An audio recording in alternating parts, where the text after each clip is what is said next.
1987 year, a small town where everyone knows each other.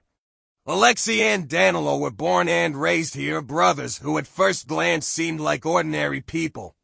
They were quiet, withdrawn, almost invisible among others. However, there was a darkness hidden in their hearts that no one even knew about. Their childhood was brutal. The father beat them mercilessly, forcing them to obey strict rules, while the mother remained an indifferent witness to their suffering. From an early age, the brothers took special pleasure in violence. At first they abused animals, and later switched to humans. In 1991, young people began to disappear. They disappeared without a trace, and the police could not find any leads. But all the missing were last seen near the brothers' house. No one could imagine that real darkness was hiding behind the walls of their home.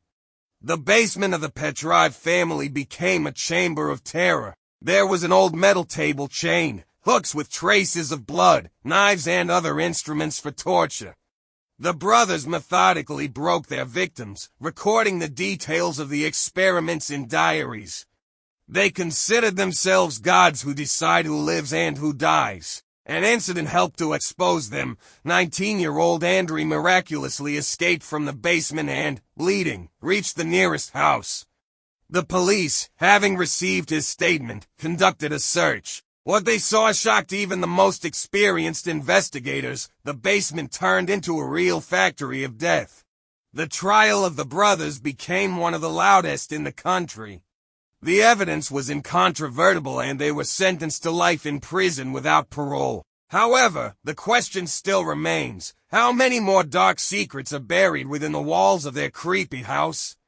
This story reminds us that the biggest monsters can hide behind ordinary faces. Be careful and never trust anyone who seems too quiet.